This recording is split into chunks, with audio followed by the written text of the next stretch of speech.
সুপ্রিয় শিক্ষার্থীবৃন্দ, জাতীয় বিশ্ববিদ্যালয়ের অনলাইন ক্লাসে সবাইকে স্বাগত জানাচ্ছি। আমি মোহাম্মদ রেজাউল করিম, সহযোগী অধ্যাপক, রাষ্ট্রবিজ্ঞান, খুলনা সরকারি মহিলা কলেজ, খুলনা। শিক্ষার্থীবৃন্দ, আমরা জননীতি পরিস্থিতি আজকে পঞ্চম লেকচার শুরু করব। আজকের আমার লেকচারের শিরোনাম নীতি প্রণয়ন কি, নীতি প্রণয়ন প্রক্রিয়া কি, নীতি প্রণয়ন প্রক্রিয়ার ধাপ এবং কৌশলসমূহ, নীতি গঠনের বৈশিষ্ট্য, নীতি প্রণয়নে অংশগ্রহণকারী সংস্থাসমূহের বর্ণনা। তার মানে আমরা অনেক বিষয় আজকে আলোচনা করব। তাহলে প্রিয় শিক্ষার্থীরা, আমরা আলোচনায় ফিরে যাই। প্রথমে আমরা জানব নীতি প্রণয়ন এবং নীতি প্রণয়ন প্রক্রিয়া কি জিনিস। প্রথমে জানব নীতি প্রণয়ন কি। কোনো নির্দিষ্ট লক্ষ্য অর্জনের জন্য সংশ্লিষ্ট কর্তৃপক্ষ কর্তৃক গৃহীত পরিকল্পনাই হচ্ছে নীতি। মানে কোনো নির্দিষ্ট লক্ষ্য অর্জনের জন্য সংশ্লিষ্ট কর্তৃপক্ষ কর্তৃক গৃহীত পরিকল্পনা হচ্ছে নীতি। আর জনকল্যাণকে সামনে রেখে সরকার যে নীতি গ্রহণ করে সেটা হচ্ছে জননীতি। তার মানে কোনো কর্তৃপক্ষ যখন করে, সেটা বেসরকারি কর্তৃপক্ষ কিন্তু নীতি তৈরি করে, সেটা হবে নীতি। আর জনকল্যাণকে সামনে রেখে সরকার যেটা করে সেটা হচ্ছে জননীতি। তাহলে আমরা জানবো যে নীতি প্রণয়ন প্রক্রিয়াটা কি জিনিস। নীতি প্রণয়ন প্রক্রিয়া একটি ধারাবাহিক প্রসেস। এই প্রক্রিয়া সমাজের বিভিন্ন সমস্যা চিহ্নিত করা, বিকল্প বাছাই করা, নীতি প্রণয়ন করা, প্রাক মূল্যায়ন করা, বাজেটিং করা, বাস্তবায়ন করা, মনিটরিং, মূল্যায়ন ও শিক্ষণ সবই এর অন্তর্ভুক্ত। তার মানে নীতি প্রণয়ন প্রক্রিয়া কিন্তু একটা বিস্তৃত জিনিস, অনেক কিছুর সমন্বয় হচ্ছে নীতি প্রণয়ন প্রক্রিয়া। এখন আমরা নীতি প্রণয়ন প্রক্রিয়া একটি চিত্র দেখব, তোমরা খেয়াল করে দেখো যে নীতি প্রণয়নটা কিভাবে হয় আমাদের দেশে। পলিসি ইনভাইটেশন বা প্রবলেম আইডেন্টিফিকেশন হয় প্রথমে, এরপর পলিসি ফরমেশন, পলিসি এক্সিকিউশন বা ফিজিবিলিটি স্টাডি হয়, পলিসি ইভ্যালুয়েশন হয়, পলিসি ডিসিশন হয়, রিলেটেড মিনিস্ট্রিজ ড্রাফট হয়, প্ল্যানিং কমিশনে যায়, এরপর ফাইন্যান্স মিনিস্ট্রি যায়, সর্বশেষ একনেকে যায়। আমরা এটা একটু বিস্তৃত আলোচনা করব যে নীতি আসলে, এটা জাস্ট একটা চিত্র তোমাদের দেখালাম, তাহলে চিত্রের একটু বর্ণনায় গেলে তোমরা আর একটু ক্লিয়ার হবা। দেখো তোমরা, নীতি তৈরির বা প্রণয়নের ধাপসমূহ। সরকারের সকল প্রশাসনিক কাজের পূর্ব শর্ত হচ্ছে নীতি তৈরি বা নীতি প্রণয়ন করা, যার মাধ্যমে সরকার নির্দিষ্ট লক্ষ্যে পৌঁছাতে পারে। সরকার নীতি তৈরির ক্ষেত্রে নির্দিষ্ট কিছু ধাপ অতিক্রম করে। এই ধাপগুলো হলো, তোমরা প্রথমে দেখেছো যে চিত্রে লেখা আছে policy invitation or problem identification or problem identification, মানে ডাবল হয়ে গেছে, মানে সমস্যা চিহ্নিত করা। যে কোনো কাজ করতে গেলে আগে তার কি কি সমস্যা আছে সেটা কিন্তু দেখতে হবে। এখন তুমি স্বাস্থ্য নিয়ে যদি নীতি তৈরি করো বা শিক্ষা নিয়ে নীতি তৈরি করো, তাহলে কি করতে হবে? শিক্ষা বা স্বাস্থ্য, যে কোনো সেক্টরে নীতি হোক না কেন, এখন তুমি যদি স্বাস্থ্য নিয়ে নীতি তৈরি করতে যাও, ধরলাম এখন দেশের যে অবস্থা, স্বাস্থ্য নিয়ে অনেক আলোচনা সমালোচনা হচ্ছে, তাহলে কি করতে হবে? প্রথমে দেখতে হবে যে স্বাস্থ্য খাতে কি কি সমস্যা আছে। কি সমস্যা আছে? হতে পারে ডাক্তারের স্বল্পতা আছে, হতে পারে আমাদের দেশে যে হাসপাতালগুলো আছে তার ক্যাপাসিটি কম, উন্নত প্রযুক্তি অভাব আছে, আবার দক্ষ ডাক্তারের অভাব আছে। আমাদের দেশে বেসরকারি যে ক্লিনিক হাসপাতালগুলো আছে, তোমরা দেখেছো পত্রিকায় যে তাদের সমস্যা শেষ নাই, তাদের কোনো অনুমোদন নাই, তারা চিকিৎসা করছে, মানুষের স্বাস্থ্য নিয়ে ব্যবসা করছে। এই বিষয়গুলো কিন্তু আগে জানতে হবে, যে তাহলে এই সমস্যাগুলো জেনে তারপর আস্তে আস্তে কিন্তু আগাতে হবে। তাহলে কি করব? আমি যদি স্বাস্থ্য নিয়ে কোনো নীতি তৈরি করি, তাহলে প্রথমে স্বাস্থ্যের যতগুলো সমস্যা আছে, তোমরা জানো আমাদের দেশে কিন্তু অনেক ভালো ভালো ডাক্তার আছে, ভালো মানের ডাক্তার আছে, তারপরে রোগীরা কিন্তু বিশেষ করে ইন্ডিয়া বা ব্যাংকক অনেক রোগী যায়। এতে কি আমাদের দেশের অনেক অর্থের কিন্তু অপচয় হয়। তাহলে এত ভালো ডাক্তার থাকতে আমরা কেন বিদেশে যাব? সমস্যাটা কোথায়? তাহলে প্রথমে সেই সমস্যাগুলো আমরা আইডেন্টিফাই করব।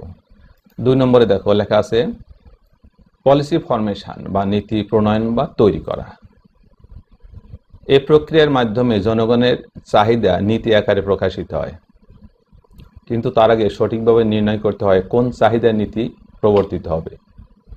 পলিসি ফরমেশন বা নীতি প্রণয়ন করতে বিভিন্ন ধাপ ফলো করতে হয়। যেমন খেয়াল করে দেখো, অভ্যন্তরীণ ও বাহ্যিক উভয় দিক বিবেচনা করতে হয় বর্তমান পরিবেশ বুঝতে এবং বিশ্লেষণ করতে। একটা হচ্ছে অভ্যন্তরীণ, একটা হচ্ছে বাহ্যিক। এই দুটো দিক কিন্তু বিবেচনা করতে হবে। বিবেচনা করলে তাহলে বর্তমান যে কি পরিবেশ বা কি করা দরকার বা কি বিশ্লেষণ করা দরকার, তাহলে সেটা বুঝতে পারবা। তাহলে আমরা যদি স্বাস্থ্য নিয়ে যদি নীতি প্রণয়নের কথা বলেছিলাম, তাহলে আমাদের ভিতরে আর বাইরে কিছু সমস্যা আছে। ভিতরের সমস্যা কিরকম? আমাদের দেখো, যখন এই করোনা মহামারী আকারে দেখা দিল, বিভিন্ন পত্রপত্রিকা নিউজ আসলো আমাদের ভেন্টিলেশনের সমস্যা আছে, আমাদের আইসিইউর সমস্যা আছে, অমুক তমুক আসলো। এটা কিন্তু বাইরে থেকে দেখা যায় না, অভ্যন্তরীণ। আবার আমাদের ডাক্তাররা দেখো, ডাক্তারদের নিয়ে কিন্তু অনেক অনেক ডাক্তার মৃত্যুবরণ করেছে করোনাকালীন সময়। আমি তাদের আত্মার মাগফিরাত কামনা করছি। এত মহৎ পেশায় থেকে তারা আমাদের জন্য কিন্তু তারা কাজ করে মৃত্যুবরণ করেছে। এর জন্য কিন্তু কিছু লোকও দায়ী। তাদেরকে প্রথম দিকে কিন্তু নকল মাস্ক, পিপি সরবরাহ করা হয়েছে। এই যে বিভিন্ন ধরনের সমস্যা, এই সমস্যাগুলো কিন্তু ডাক্তাররা প্রথম দিকে কিন্তু বেশ ক্ষুব্ধ ছিল। যাই হোক, সেটা সরকার দ্রুত কাভার করেছে, করে তারা আবার তাদের পেশায় যথাযথভাবে দায়িত্ব পালন শুরু করেছে। তাহলে কোনো নীতি তৈরি করতে হলে কী করতে হবে? ভিতরের এবং বাইরের যে বিষয়গুলো আছে এগুলো কিন্তু সুন্দর করে খেয়াল করতে হবে। এরপরে দেখো, খ, বিভিন্ন জটিল পরিস্থিতিতে নির্দিষ্ট লক্ষ্য অর্জনের জন্য অল্টারনেটিভ পলিসি করতে হবে। অল্টারনেটিভ পলিসি মানে কি? তুমি একটা নীতি তৈরি করলা, কিন্তু সেই নীতিতে কিন্তু কাজ হলো না। হয়তো কিছু জটিল পরিবেশ পরিস্থিতি থাকে, যেমন করোনাকালীন পরিস্থিতি কিন্তু জটিল আমাদের দেশে। হয়তো স্বাস্থ্য ঠিক মতোই চলছিল আমাদের ধারণা, কিন্তু স্বাস্থ্য কিন্তু হঠাৎ করে কিন্তু আমরা দেখলাম যে আমাদের ভিতরে অনেক দুর্বলতা ছিল বা রয়ে গেছে এখনো। তাহলে কি করতে পারছে? যখন নীতি তৈরি ছিল, অল্টারনেটিভ চিন্তাটা থাকা উচিত ছিল। সেরকম কীরকম? যে ধরো, এই যে একটু আমরা করোনা দিয়ে কথা বলি, যেহেতু এটা আলোচিত বিষয়।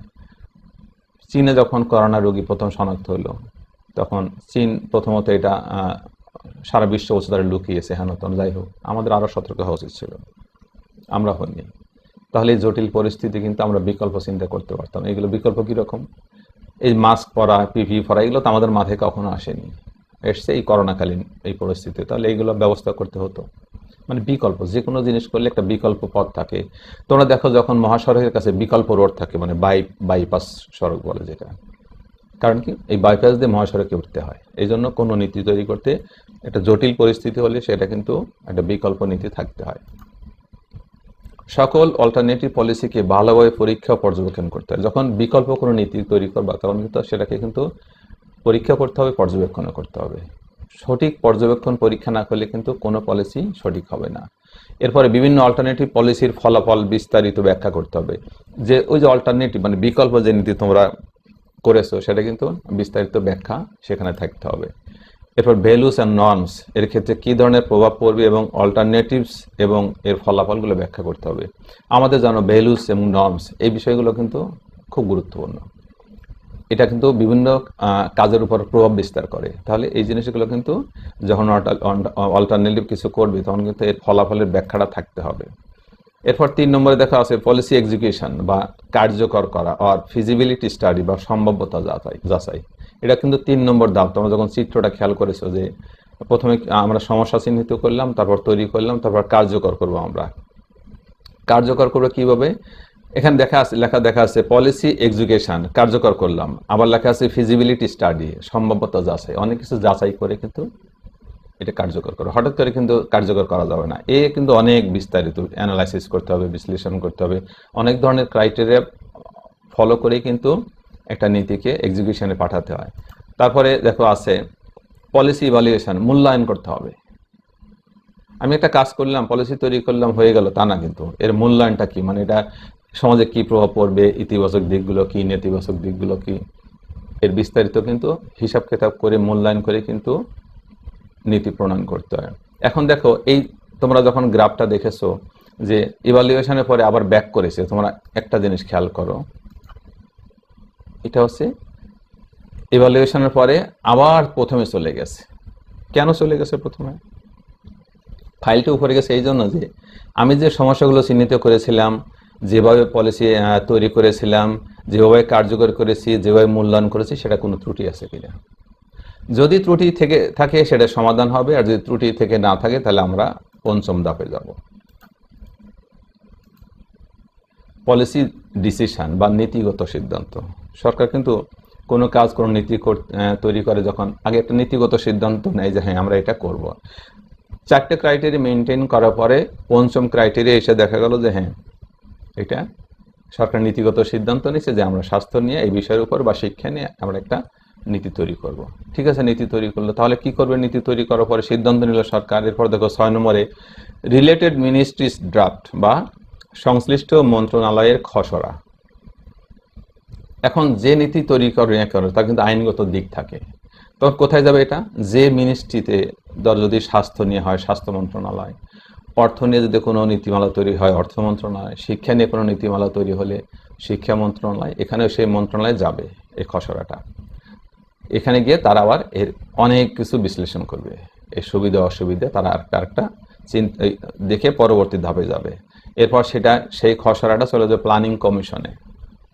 প্ল্যানিং কমিশন কিন্তু এই সার্বিক বিষয়গুলো দেখবে যে ত্রুটি আছে কিনা। প্ল্যানিং কমিশন দেখার পর কোথায় যাবে? ফাইন্যান্স মিনিস্ট্রিতে। কেন ফাইন্যান্স মিনিস্ট্রিতে যাবে? কারণ প্রত্যেকটা নীতি তৈরি করতে হলে যখন এই নীতি কার্যকর হবে কিন্তু অর্থের বিষয় আছে। সেই অর্থ মন্ত্রণালয় সেই অর্থের সাপোর্ট দিতে পারবে কিনা, অর্থের সংস্থান কিভাবে হবে, সংস্থান অভ্যন্তরীণ হতে পারে, সংস্থান কোনো বিদেশি সংস্থা বা কোনো ডোনেশনের মাধ্যমে হতে পারে। আমাদের অনেক বিদেশি ডোনার আছে, মানে আমাদের সাহায্যকারী দেশ আছে, সংস্থা আছে, তারা কিন্তু বিভিন্ন নীতি তৈরিতে যেমন প্রভাবিত করে, আমার নীতি তৈরিতে সহযোগিতা করে এবং এর পিছনে যে অর্থের প্রয়োজন হয় তারা কিন্তু অর্থ সরবরাহ করে। আমরা এখন কিন্তু মোটামুটি অর্থের দিক দিয়ে আমাদের এখন যে রিজার্ভ আছে যথেষ্ট মজবুত শক্তিশালী। এরপরে কিন্তু আমাদের অনেক কাজে কিন্তু বিভিন্ন সংস্থার দ্বারস্থ হতে হয়। তাহলে ফাইন্যান্স মিনিস্ট্রিতে বললে হ্যাঁ কাজটা করা যাবে। তাহলে তারপরে কোথায় যাব? তারপর যাবে একনেকে। একনেকটা কি জিনিস? Executive committee of national economic council. এটা হচ্ছে সর্বোচ্চ নীতি নির্ধারণী একটা ফোরাম। এটা সভাপতিত্ব করে আমাদের মাননীয় প্রধানমন্ত্রী, সরকার প্রধান।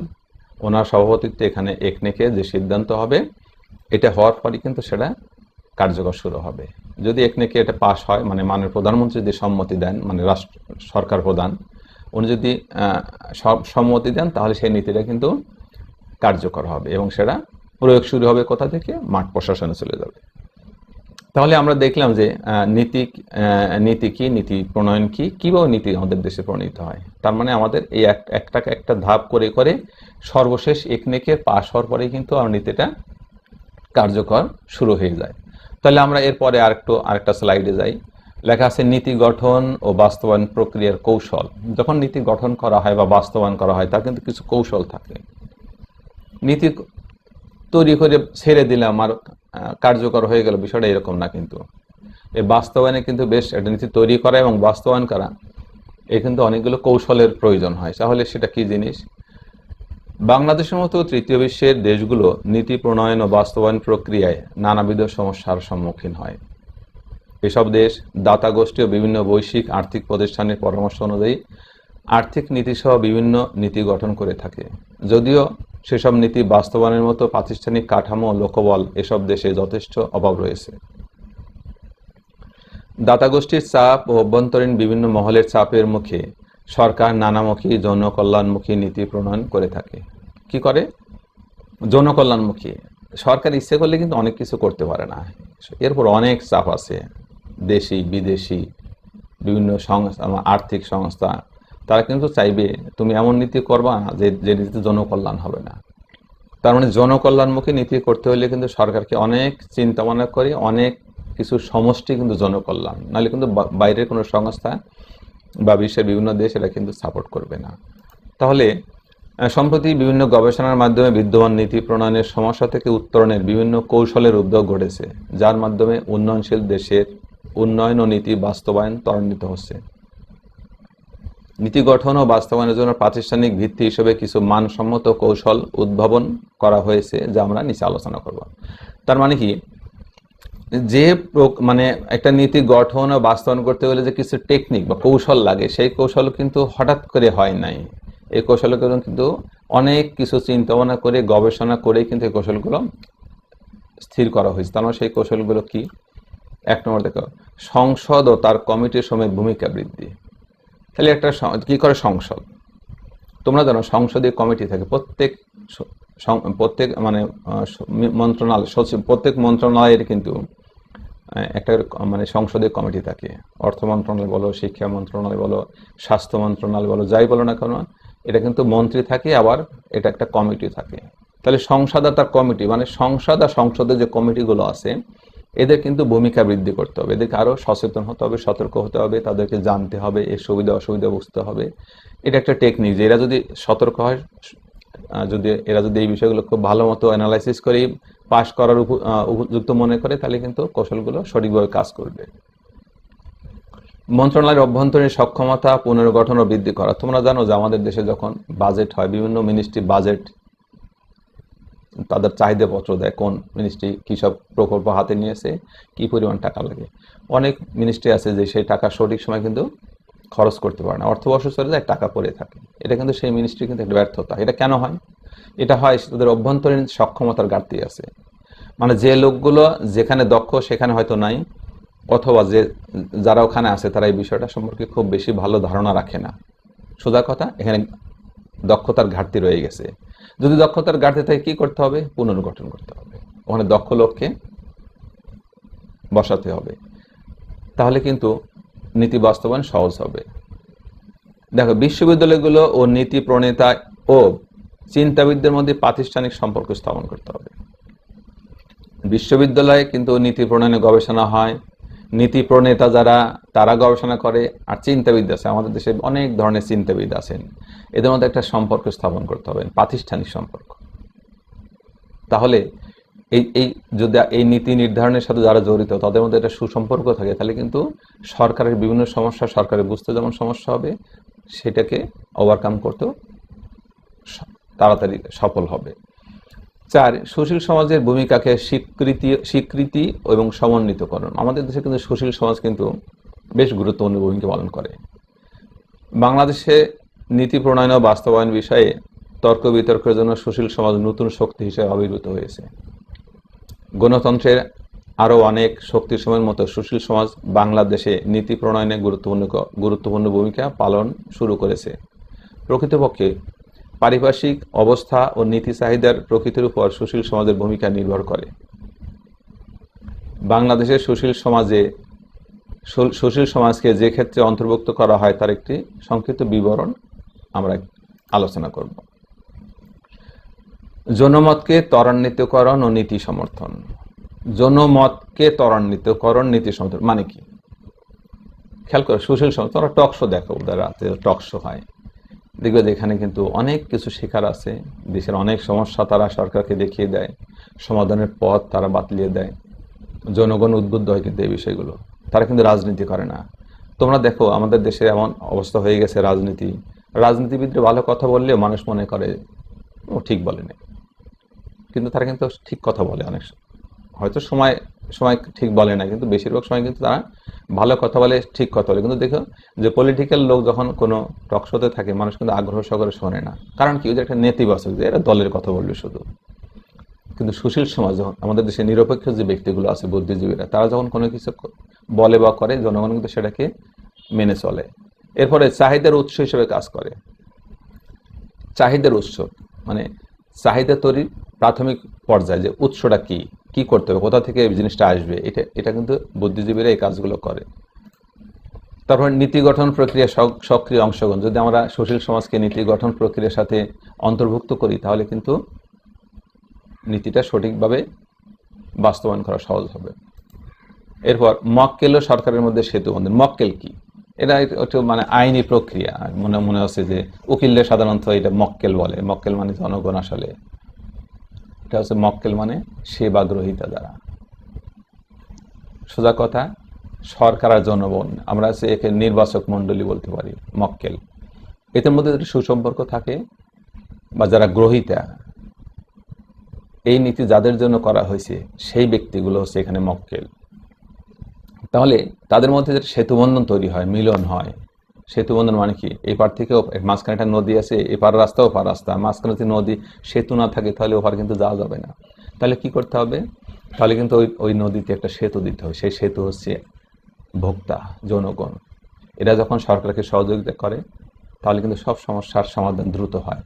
তাহলে কি করতে হবে?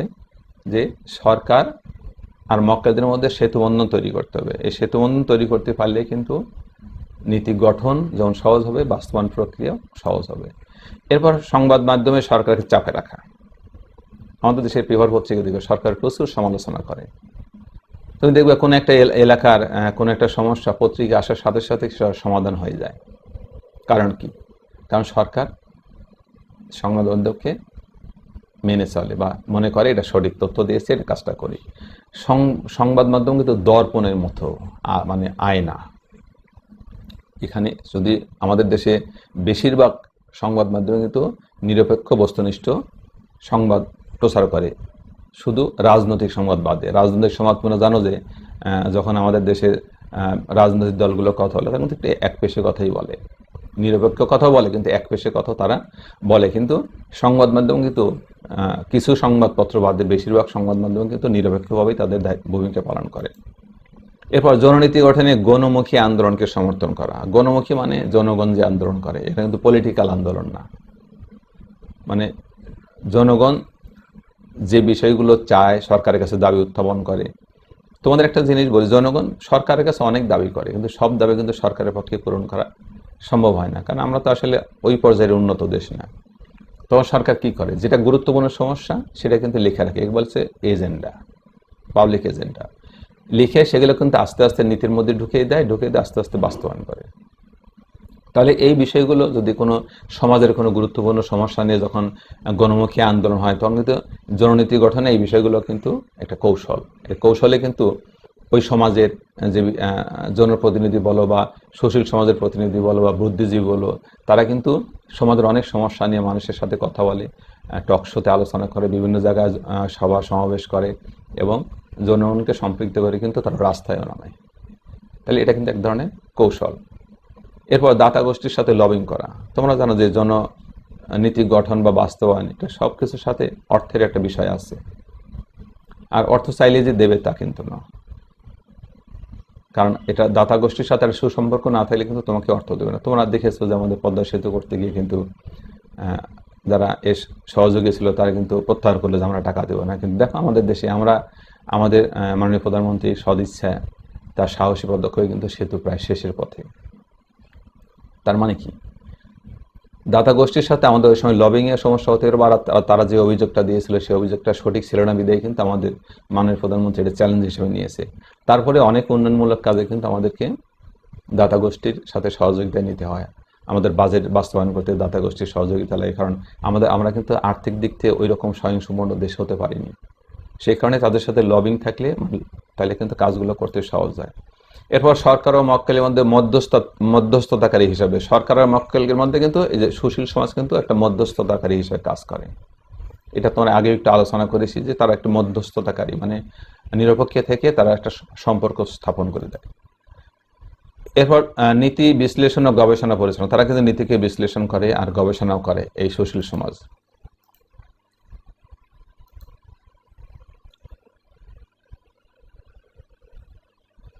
এরপরে দেখো দাতাদের অবস্থান ও ভূমিকার পুনর্মূল্যায়ন, 5 নম্বর পয়েন্ট, দাতাদের অবস্থান ও ভূমিকার পুনর্মূল্যায়ন। দাতা মানে কারা, যারা দেয়। আমাদের দাতা কারা, বিশ্ব ব্যাংক, IMF প্রভৃতি অনেক সংস্থা, আমাদের কিন্তু জাইকা, এরকম প্রচুর সংস্থা আছে যারা আমাদেরকে বিভিন্ন সময় বিভিন্নভাবে আর্থিক সহায়তা দিয়ে থাকে। তারা যে ভূমিকা সবসময় পালন করে, এটার একটা মূল্যায়ন কিন্তু করতে হয়, কিন্তু তাদের ভূমিকা সঠিক কিনা। দাতা গোষ্ঠী বললেই যা বলবে তাই করতে হবে, বিষয়টা কিন্তু সেরকম না। আমরা একটা স্বাধীন সার্বভৌম দেশ, আমাদের সরকার, নির্বাচিত সরকার আছে, সরকার যে সিদ্ধান্ত নেবে সেই সিদ্ধান্তের আলোকেই দাতা গোষ্ঠী যদি একেবারে যা খুশি তাই বললে মেনে নিতে হবে, বিষয় কিন্তু এরকম না, তাদের ভূমিকারও মূল্যায়ন করতে হবে। এরপর দেখো নীতি গঠনের কিছু বৈশিষ্ট্য আছে, আমরা এখন কৌশলটা শেষ করছি, আমরা বৈশিষ্ট্য বলবো। তো বৈশিষ্ট্য কি, অগ্রদর্শন অগ্র মানে আগে, মানে যে নীতিগুলো আমরা গঠন করতে যাচ্ছি বা সরকার গঠন করতে যাচ্ছে, এই ধরনের নীতি আগে হয়েছে কিনা, বা হলে সেই নীতি সম্পর্কে তোমাকে আগে জানতে হবে, সেই নীতির কি সমস্যা ছিল, কি সফলতা ছিল। এই বিষয়গুলো যদি তুমি না জেনে হঠাৎ করে একটা নীতি তৈরি করো তাহলে কিন্তু হবে না। তাকে আগে থেকে একটা সোজা কথা, অগ্রদর্শন মানে আগে যে জিনিসগুলো হয়েছে এর উপরে সেই বিষয়গুলো সম্পর্কে আগে ধারণা নিতে হবে। ওই ধারণার আলোকে তোমাকে আরো নতুন নতুন সংযোজন করতে হবে, কারণ এখন বিজ্ঞান প্রযুক্তির যুগ। মানুষের এখন অনেক কিছু অ্যাডভান্স জেনে যায়, অনেক কিছু বেশি প্রয়োজন। এই জন্য আগে যে যে নীতিটা হয়েছে সেটা দেখে সেখানে কি ঘাটতি ছিল সেই ঘাটতিটা তাহলে পূরণ করতে সুবিধা হবে। বহির্দর্শন, বহির্দর্শন কি? যে আমার দেশে জানার উপায় নাই, আমি এমন একটা নীতি করতে যাচ্ছি যে আমার দেশে সেই উপায়টা নাই, এর আগে এ ধরনের নীতি ছিল না, তখন কি করব? তখন দেশের বাইরে যাব, দেশের বাইরে গিয়ে দেখব কোন দেশে এই ধরনের নীতি আছে, সেই নীতি প্রণয়নকারী যে সংস্থা বা সরকার তাদের সাথে আলোচনা করে ওখান থেকে আমাদের একটা ধারণা নিতে হবে। ওখান থেকে যদি আমরা একটা ভালো ধারণা নিয়ে আসতে পারি তাহলে কিন্তু আমরা সঠিকভাবে একটা নীতি করতে পারবো। এরপর উদ্ভাবনশীল, উদ্ভাবনশীল কি জিনিস? উদ্ভাবনশীল হচ্ছে সৃষ্টিশীল, মানে প্রত্যেকটা নীতির কিছু বৈশিষ্ট্য আছে। চিন্তাশীল মানে এটা উদ্ভাবনী থাকতে হবে, নতুন কিছু তৈরি করার প্রক্রিয়া, এটা কিন্তু নীতি গঠনের একটি বৈশিষ্ট্য। আর দেখো লেখা আছে নমনীয়। নমনীয় কি? যে কোনো জিনিস খুব কঠোর হলে কিন্তু প্রয়োগ করা যায় না। তুমি এমন নীতি তৈরি করো না যে নীতি, বা এমন নীতি তৈরি করা যাবে না যে নীতি প্রয়োগ করা যাবে না, বাস্তবায়ন করা যাবে না। তার মানে কি? সহনীয় পর্যায়ে যেতে হবে। আমি হঠাৎ করে একটা গ্রামীণ পরিবেশকে একেবারে শহরের পর্যায়ে নিয়ে আসতে পারি না, তাহলে কিন্তু ঐতিহ্য হারাই নষ্ট হয়ে যাবে। মানে নমনীয় ভাবেই কিন্তু মানুষকে সব কাজে অংশগ্রহণ বৃদ্ধি করতে হবে। এরপর সৃজনশীল, মানে সৃজনশীল মানে নতুন নতুন কোনো কিছু উদ্ভাবনশীল, সৃজনশীল। সৃজনশীল মানে নতুন সংযোজন, নতুন কিছু তৈরি, নতুন কিছু করার প্রক্রিয়ার মধ্যে থাকতে হবে। এরপর অভিজ্ঞতা। অভিজ্ঞতা কেমন? ওই যে আগে বলেছি আমরা যে অগ্রদর্শন, বহিদর্শন, এই বিষয়গুলো কিন্তু আমাদের করতে হবে। তারপর কি করতে হবে? এরপর যে অভিজ্ঞ লোকগুলো ছিল বা যারা এরপরে পড়াশোনা করে বা এর উপরে অভিজ্ঞ, সে অভিজ্ঞ লোকদের কিন্তু এনে এর সাথে ইনভলভ করতে হবে। তোমরা জেনে থাকবে কিছুদিন আগে বাংলাদেশ ব্যাংকের গভর্নর যখন চেঞ্জ করা হলো, বর্তমান গভর্নর, ইনি কিন্তু দেশেই ছিলেন না। তার মানে কি? তাকে বিদেশে আমাদের দেশের মানুষ অনেক অভিজ্ঞ অর্থনীতিবিদ, সে কিন্তু তাকে ওইখান থেকে এনে কিন্তু তাকে সরকার নিয়োগ দিয়েছে। তার মানে কি? তার যে অভিজ্ঞতা আছে সরকার মনে করেছে এই লোকই যোগ্য গভর্নর হওয়ার জন্য। তাহলে কি করতে হবে? অভিজ্ঞতা কিন্তু কাজে লাগাতে হবে। এরপর প্রমাণ নির্ভর। শুধু একটা নীতি তৈরি করে দিলাম হয়ে গেল তা না, সেই নীতিটা যেন প্রমাণ নির্ভর হয়। নীতিটা কেন করছো, কিভাবে করছো, কোথা থেকে এই জিনিসটা আসলো, প্রয়োগটা কিভাবে হবে, বাস্তবায়ন করলে মানুষের জনকল্যাণ হবে কি হবে না, এর একটা প্রমাণ নির্ভর তথ্য, এটা ফলাফল ব্যাখ্যা কিন্তু এর মধ্যে থাকবে যে এটা প্রমাণ নির্ভর হবে। এরপর অন্তর্ভুক্তিমূলক। অন্তর্ভুক্তিমূলক মানে কি? মানে জনগণকে সম্পৃক্ত করতে হবে। জনগণ সকল ক্ষমতার উৎস, আমরা বারবার একই কথাগুলো বলি, কিন্তু অন্তর্ভুক্তিমূলক হচ্ছে যদি সরকার যে কাজগুলো করবে, যদি সেই কাজ যদি জনগণের সম্পৃক্ততা না থাকে তাহলে কিন্তু সেই কাজ স্বতঃস্ফূর্তভাবে সরকার বাস্তবায়ন করতে পারবে না। কারণ জনগণ যখন বুঝবে যে হ্যাঁ এটা আমার দেশ, আমার সরকার করেছে, আমাকে সরকারকে সহযোগিতা করতে হবে। আমরা সবকিছু সরকারের উপর চাপিয়ে দিই, কিন্তু আমরা নিজেরাই যে সরকারের একটা অংশ এটা কিন্তু ভাবি না। আমি প্রতিনিধি তৈরি করেছি, সেই প্রতিনিধি দেশ চালাচ্ছে, তার মানে আমি আমার কথা মতো সে দেশ চালাচ্ছে, আমার প্রতিনিধিত্ব করে সে। তাহলে আমি এর সাথে জড়িত, আমার সাথে সরকারের সম্পর্ক আছে। তাহলে সরকারের সব ভালো কাজগুলোকে আমাকে সাপোর্ট দিতে হবে, এবং ভালো কাজ করতে গেলে আমাকে সহযোগিতা করতে হবে। তোমরা অবাক হবে যে আমাদের দেশে কিছুদিন আগে যখন আইলা হয়ে গেল, কি বিপর্যস্ত অবস্থা সাতক্ষীরা অঞ্চলে বা উপকূলবর্তী এলাকায়, ওখানে মানুষ কিন্তু স্বতঃস্ফূর্তভাবে একটা বাঁধ নির্মাণ করে ফেলছে, হাজার হাজার মানুষ স্বেচ্ছাশ্রমের ভিত্তিতে। এটা যদি অন্তর্ভুক্তিমূলক না হতো, সরকারের একার উপর ছেড়ে দিতাম, ওইটা কি হতো? টেন্ডার করতো, মানুষ টেন্ডার ড্রপ করতো, বাজেট আসতো, তারপরে কাজ শুরু হতো, এটা হতে হতে আর একটা দুর্যোগ চলে আসতো, বা যখন বন্যা এসছে। তাহলে যে কোনো কাজে যদি দুর্যোগ বলো বা স্বাভাবিক একটা সময়ের কথাই বলো, যখন জনগণের অংশগ্রহণ থাকে কোনো কাজে, অন্তর্ভুক্তিমূলক হয়, তখন কিন্তু সেই কাজটা কিন্তু সুন্দরভাবে হয়। এরপরে সংযুক্তিতা, মানে এর সাথে যারা সম্পর্কিত আছে তাদেরকে ওর সাথে সংযুক্ত করতে হবে। সংযুক্ত করলেই তাহলে কিন্তু নীতি গঠনটা সঠিক হবে। এরপর করতে হবে নিরীক্ষণ। শুধু করলাম হয়ে গেল তার, এটা নিরীক্ষণ করতে হবে, কারণ প্রত্যেকটা জিনিসের সাথে কিন্তু অর্থের বিষয় আছে। তাহলে কিন্তু দুর্নীতি হবে, অপচয় হবে। তাহলে অপচয় দুর্নীতি রোধের জন্য কি করতে হবে? নিরীক্ষণ করতে হবে। নিরীক্ষণ করলে কিন্তু বিষয়টা বোঝা যাবে যে এখানে কোনো সমস্যা হয়েছে কিনা। তারপর শিক্ষণীয় ফল। আসলে শিক্ষণীয় ফলটা কি? শিক্ষণ কি? শিক্ষণ হচ্ছে অভিজ্ঞতার আলোকে কোনো কিছু আমি অর্জন করলাম, করার পরে আমার কি পরিবর্তন হলো, সেই পরিবর্তনটা হচ্ছে শিক্ষণ। তাহলে পূর্বের গৃহীত নীতিসমূহ হতে যে শিক্ষা লাভ করা হয় এবং যে যে উত্তম অনুশীলন ইতিমধ্যে করা হয়েছে সেগুলো বর্তমান নীতির মধ্যে অন্তর্ভুক্ত করা হয়। মানে আগে যা করেছি তার ভালোর দিকটা বর্তমান নীতির সাথে ইনক্লুড করতে হবে। তাছাড়া পূর্বের নীতির ব্যর্থতা ও ব্যবস্থাপনার ব্যর্থতার মধ্যে পার্থক্য করে প্রাপ্ত শিক্ষা নতুন গৃহীত নীতিতে অন্তর্ভুক্ত করতে হবে। বিষয়টা কিরকম, যে আগে যে ত্রুটিগুলো ছিল সেটা দূর করব, আগের ভালো জিনিসগুলো ইনক্লুড করব, তাহলে কিন্তু নীতি গঠন প্রক্রিয়া সুন্দরভাবে হবে। এছাড়া এই বিষয়গুলোর মতো আরো যে জিনিসগুলো মানে আমরা অন্তর্ভুক্ত করবো সেগুলো প্রাপ্ত পরিণাম অনুযায়ী নীতি গঠন করা, নীতিটা যে স্বচ্ছ, বিশেষভাবে গঠিত ও অভিজ্ঞতালব্ধ সেটা নিশ্চিত করা, নীতি প্রণেতাদের অভিজ্ঞতার স্বাক্ষর নীতিতে পরিলক্ষিত করা, এই জিনিসগুলো কিন্তু করতে পারলেই এটা দেশের সঠিক নীতি প্রণয়ন হবে এবং তার বাস্তবায়ন সঠিক হবে। তাহলে এই নীতি যখন তৈরি করা হয়, এখানে কিন্তু অনেক ধরনের অংশগ্রহণকারী থাকে। সরকার থাকে, সরকারের বিভিন্ন সংস্থা থাকে, বিভিন্ন সাংবিধানিক সংস্থা থাকে, সাংবিধানিক সংস্থার বাইরে সংস্থা থাকে, বৈদেশিক সংস্থা থাকে, আমাদের সাহায্যকারী সংস্থাগুলোর সাথে জড়িত থাকে। তাহলে এমনি এমনি নীতি তৈরি হয় না। তাহলে আমরা এখন যাবো যে নীতি প্রণয়নে অংশগ্রহণকারী সংস্থা অনেক কারা কারা নীতি প্রণয়নে জড়িত থাকে। নীতি প্রণয়নে বিভিন্ন সরকারি বেসরকারি সংস্থা নিয়োজিত থাকে। এইসব সংস্থা ও বিভাগগুলো নীতি প্রণয়নে আগ্রহী ও মুখ্য ভূমিকা পালন করে। নীতি প্রণয়নে প্রধানত দুই ধরনের সংস্থা থাকে, একটা হচ্ছে সাংবিধানিক সংস্থা, একটা হচ্ছে সাংবিধানিক বহির্ভূত সংস্থা, মানে সংবিধানের বাইরে যেটা। তাহলে সাংবিধানিক সংস্থারা কি?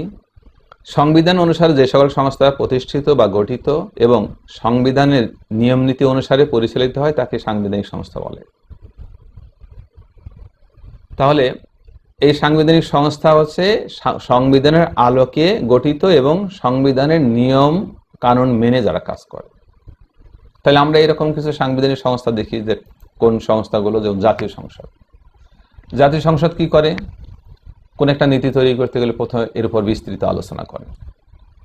সরকারি দল, বিরোধী দল থেকে শুরু করে সবাই কিন্তু এর উপর বিস্তৃত আলোচনা করে। তোমরা দেখো যে ওয়াকআউট করে, চিৎকার চেঁচামেচি করে, অনেক কিছু হয়। তোমরা যদি সংসদ দেখো, এটা কিন্তু যখন নীতি প্রণয়ন হয় তারপর কিন্তু বিস্তৃত আলোচনা করে সংসদ। এরপর মন্ত্রী পরিষদ করে। সংসদে যারা কোনো একটা জিনিস পাস হয়ে গেল তখন মন্ত্রী পরিষদে যাবে। প্রত্যেকটা জিনিস কিন্তু ধাপে ধাপে হবে। মন্ত্রী পরিষদ যখন এই কাজগুলো সঠিকভাবে করলো, সেই মন্ত্রী পরিষদের কাজটা আবার কোথায় যাবে? পরিকল্পনা কমিশনে যাবে। প্ল্যানিং কমিশন দেখবে যে যে নীতিটা করা হয়েছে সেই নীতিটা সঠিক কিনা। সেই নীতিটা যদি সঠিক হয় তাহলে পরবর্তী ধাপে আবার যেতে হবে। তাহলে প্ল্যানিং কমিশনের পর কোথায় যাবে? দেখো, জাতীয় অর্থনৈতিক পরিষদ। এগুলো কিন্তু প্রত্যেকটা সাংবিধানিক সংস্থা। এটা হচ্ছে একনেক, জাতীয় অর্থনৈতিক পরিষদ। এখানে কিন্তু মাননীয় প্রধানমন্ত্রী বা সরকার প্রধান কিন্তু এর সভাপতিত্ব করেন। তোমরা দেখবে সোমবারে এই সভাটা হয়। বড় বড় প্রকল্প সব কিছু কিন্তু এখানে একনেকে পাশ করতে হবে, সব কিছু শেষ করে একনেকে পাঠাতে হবে। তাহলে একনেকে যদি আমি সব করে আসলে একনেকে এসে প্রধানমন্ত্রীর নেতৃত্বে যে মন্ত্রী পরিষদ, এখানে ক্যাবিনেট মন্ত্রী মহোদয়রা থাকেন, এখানে যদি পাশ না করতে পারে তাহলে কিন্তু সে নীতি কার্যকর হবে না, বাদ। তাহলে একনেকে কিন্তু সেটাকে পাশ করাতে হবে। এরপর কোথায় যাবে? সরকারি কর্ম কমিশনে। কেন সরকারি কর্ম কমিশনে যাবে? চাকরি বিধিমালার বিষয় আছে। ধর এখন কোনো বিষয়ে যখন সরকার জানবে, যদি কোনো সরকারি চাকরিজীবী সংক্রান্ত নীতিমালা হয়, তাহলে কিন্তু এইগুলো কিন্তু আবার নির্বাচন মানে সরকারি কর্মকমিশন পিএসসি কিন্তু এর আবার কিছু ব্যাখ্যা দিয়ে থাকে, কারণ তারা এর সাথে জড়িত, নিয়োগ তারা দেয়। কিছু বিএসআরের তৈরিতে তাদের অবদান আছে, তারা কিন্তু এগুলো খেয়াল করে চাকরি বিধিমালাগুলো। তাহলে কি হবে? যে সরকারি কর্ম কমিশনে যাবে। তারপরে কোথায় যাবে? তারপরে যাবে উপদেষ্টা পরিষদ বা সংস্থা বা পরামর্শ দানকারী কমিটি, প্রত্যেকটা জিনিসের কিন্তু একটা উপদেষ্টা পরিষদ আছে, সেখানে আলোচনা হবে। তারপরে বিভিন্ন সংস্থা থাকতে পারে বা পরামর্শ দানকারী কমিটি থাকতে পারে। এটা কিন্তু উপদেষ্টা পরিষদ, সংস্থা বা পরামর্শ দানকারী যে কমিটিগুলো আছে, এরা কিন্তু সরকারকে মতামত দেয়। তোমরা জানো যে আমাদের দেশে মাননীয় প্রধানমন্ত্রী কিন্তু একটা উপদেষ্টা পরিষদ আছে। অর্থসংগত কোনো বিষয় হলে অর্থ উপদেষ্টা আছে, স্বাস্থ্য সম্পর্কিত হলে স্বাস্থ্য উপদেষ্টা আছে, আমাদের আইসিটি উপদেষ্টা আছেন, তথ্য প্রযুক্তি, এরকম কিন্তু প্রত্যেকটা বিষয়ে কিন্তু এরকম উপদেষ্টা আছে। একজন ব্যক্তির পক্ষে কিন্তু সবকিছু সঠিকভাবে সব জানা সম্ভব নয়। তখন কি করতে হবে? তাকে কিন্তু এই উপদেষ্টাদের সহায়তা নিতে হবে। উপদেষ্টারা কিন্তু অনেক বিজ্ঞ লোকেরা, এরা সব বিষয়ে কিন্তু অভিজ্ঞ। এদের মাধ্যমে কিন্তু এই উপদেশ নিয়েই কিন্তু নীতি প্রণয়ন করা হয়। এরপরে বিচার বিভাগ আছে। বিচার বিভাগ কি করবে? আইনগত বিষয়গুলো দেখবে, বা বিচার বিভাগ কোনো মতামত দিতে পারে। আমাদের দেশে কোনো আইন তৈরি হইলো, কোনো নীতি তৈরি হইলো হঠাৎ করে হবে না, কিন্তু বিচার বিভাগের কিন্তু বিষয় আছে। আইনের সাথে সাংঘর্ষিক কিনা সেই বিষয়গুলো তারা দেখবেন, নইলে কিন্তু সেটাকে তারা ক্যান্সেল করে দিতে পারে। তারপরে সংবিধান বহির্ভূত সংস্থাসমূহ, যে সকল সংস্থা সংবিধান অনুসারে গঠিত নয় তাই হলো সংবিধান বহির্ভূত সংস্থা। এ ধরনের সংস্থাগুলো নীতি প্রণয়নে অংশগ্রহণ করে থাকে এবং ব্যাপক প্রভাব বিস্তার করে থাকে। যেমন বেসরকারি সংস্থা, এনজিও অনেক আছে, ব্র্যাক, আশা, প্রশিক্ষা, কারিতাস ইত্যাদি। এরা কিন্তু সরকারের বিভিন্ন বিষয়ে কিন্তু অংশগ্রহণ করে থাকে, তারা মতামত নেয়। তারপরে আছে রাজনৈতিক দল। আমাদের দেশে বিভিন্ন রাজনৈতিক দল আছে, তারা কিন্তু বিরোধী দল অনেক রকমের আছে। এরা কিন্তু সরকারি নীতি প্রণয়নে অংশগ্রহণ করে। তার মানে পার্লামেন্টে যখন বিভিন্ন বিষয় নিয়ে আলোচনা হয়, নীতি তৈরির বিষয়গুলো, এরা কিন্তু মতামত দেয়, পরামর্শ দেয়, ভুল ত্রুটি ধরিয়ে দেয়। তারপরে চাপ সৃষ্টিকারী গোষ্ঠী আছে। চাপ সৃষ্টিকারী গোষ্ঠী তোমরা জানো, এরা কিন্তু ক্ষমতার জন্য চাপ দেয় না, চাপ দেয় তাদের স্বার্থ হাসিলের জন্য। যেমন বিভিন্ন ক্যাডারের সমিতি আছে, যেমন শিক্ষক সমিতি আছে, একটা বিসিএস সাধারণ শিক্ষক সমিতি। এরা কিন্তু এক ধরনের চাপ সৃষ্টিকারী গোষ্ঠী। এরা কিন্তু এদের কাজ হচ্ছে সরকারকে সহযোগিতা করে টেকনিকে চাপ দিয়ে তার স্বার্থ হাসিল করে। এরকম অনেক সংস্থা সরকার আছে। এর পাশে বিভিন্ন বণিক সমিতি আছে, এফবিসিসিআই আছে, তারপরে গার্মেন্টস মালিকদের সংগঠন আছে, বিকেএমইএ, বিজিএমইএ, অনেক ধরনের বণিক সমিতি আছে। তারা কিন্তু এই নীতি প্রণয়নে অংশগ্রহণ করে থাকে। যখন বিভিন্ন ধরনের নীতি তৈরি হয়, তারা কিন্তু মতামত দেয়, তারা এখানে বিভিন্ন ধরনের আলোচনায় অংশ নেয়। এরপর বিভিন্ন ট্রেড ইউনিয়ন আছে, যেমন বিভিন্ন ধরনের আমাদের দেশে জানা যায় ব্যবসা সংক্রান্ত অনেকগুলো ইউনিয়ন আছে, তারা কিন্তু নীতিতে অংশগ্রহণ করে থাকে। এরপর আছে সুশীল সমাজ। সুশীল সমাজ কারা? যারা আমাদের দেশে প্রতিষ্ঠিতের আগে আমরা এই বিষয় নিয়ে আলোচনা করেছি যে সুশীল সমাজ কিন্তু আমাদের দেশে নীতি প্রণয়নে গুরুত্বপূর্ণ ভূমিকা পালন করে থাকে। তাহলে শিক্ষার্থীবৃন্দ, আমরা আজকে এই আলোচনা এখানেই শেষ করব। আশা করি তোমরা সবাই ভালোভাবে পড়াশোনা করবে এবং সরকারের স্বাস্থ্যবিধি মেনে চলবে। আর তোমরা সুস্থ থেকো, ভালো থেকো। আল্লাহ হাফেজ।